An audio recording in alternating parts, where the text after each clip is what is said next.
dude, I freaking shot his horns off.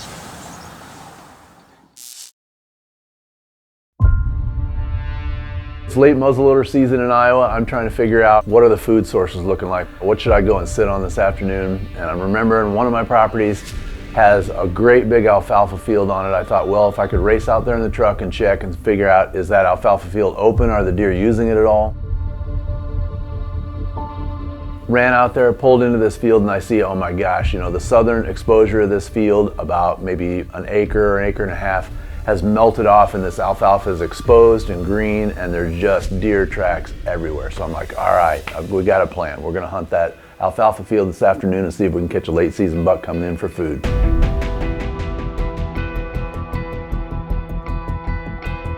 We know from the get-go, you know, this is a mobile hunt. I'm trying to figure out, my gosh, how are we gonna sneak a blind in here and, you know, take advantage of this alfalfa food source. The bucks are hitting like crazy.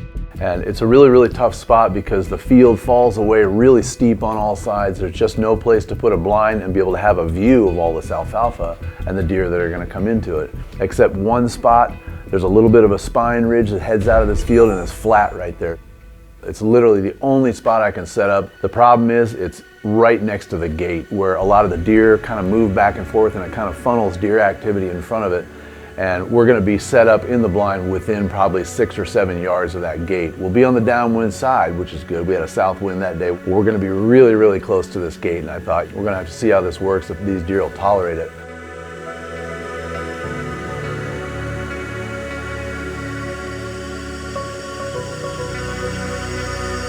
It's been cold and we've had some rough weather, and I know, you know, the deer haven't been able to feed well for at least 2 to 3 weeks, and I know, hey, with this open alfalfa in this plot, they're definitely going to be coming here and feeding it. I've got the tracks to prove it. They're all over the place.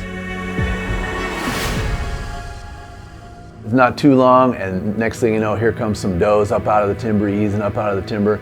And just like I thought and was worried about, they come in. That open gate is a big funnel, and they come right through that open gate and then camp out right in front of us. They're 4 or 5 yards away, you know, feeding in the alfalfa. And we're just, I mean, to say pinned down is the most massive understatement ever. Those does were so close, and it was so dead quiet that night that we were just literally just sitting frozen in the blind in position, just afraid to even move because they might hear your clothing, or they were so close to us. Dustin and I were just literally just pins and needles, just hanging on as quiet as we can, waiting, hoping maybe these does that are right out in front of us at 4 or 5 yards, maybe they'll move off a little bit and give us a little space so we can move at least and do the things we have to do. And I look over to my left and realize, oh my gosh, you know, that big 10-pointer is only 50 or 60 yards away, feeding and working towards that gate, just like he's gonna come right through that same gate, just like the does did. Heartbeat is pounding. I mean, we're just freaking out. Dustin starts rolling on the camera, and we're just waiting to see what's gonna happen. Will this buck come through this gate?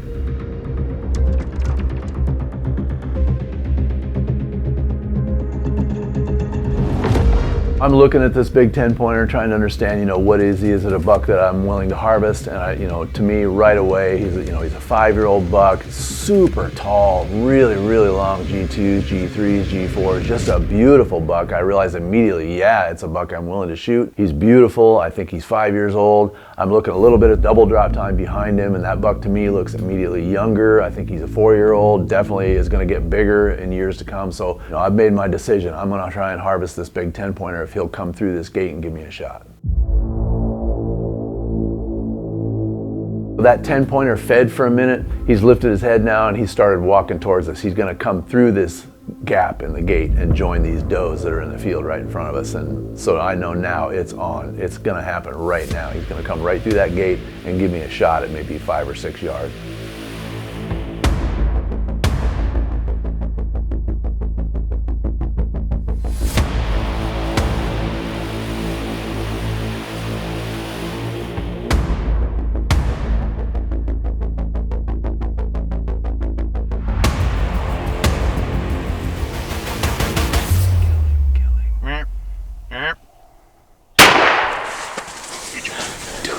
I shot his horns off, dude. Holy crap. Holy crap, dude, I freaking shot his horns off. How did I shoot his horns off? Dude, How did his horns come off? Holy crap, dude. Shoot. So now I'm absolutely just freaking out. My brain is trying to process something that I have no experience with, I've never seen before in my life. My brain just exploded. I'm trying to understand what in the world just happened, because I just took what I thought was a perfect right behind the shoulder shot on this buck. The shot felt perfect, and in my mind, I didn't realize what had happened. But what actually happened was that buck spun as the bullet was traveling towards him, and that bullet hits him under the left eye and absolutely blows both his horns right off his head.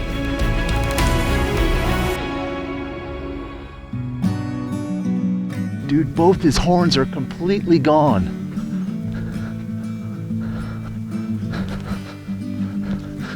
Dude, we ruined him.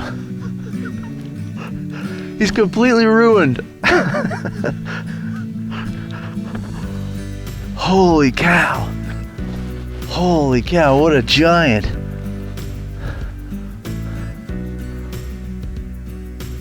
Both his horns flew off at the shot. Unbelievable. Unbelievable. Can you believe that, dude? Holy cow. You can see he was kind of getting ready to shed. Look at that deer. He is a giant. Was a giant. Holy cow.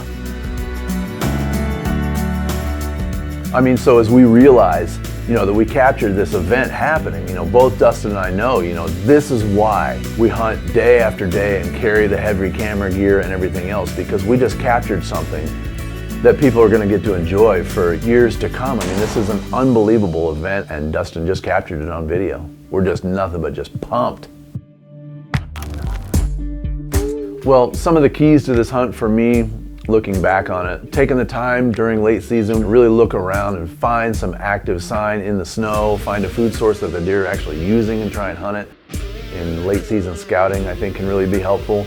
Secondly, we had a good setup with the blind that we really took the time to try and look and understand the lay of the land and all right, what do we have here? What can we use to our advantage to have a good setup with the wind and take advantage of the fact that, hey, we still have to hunt the wind even though it's late muzzleloader.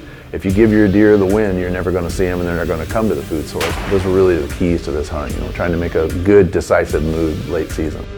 Unbelievable.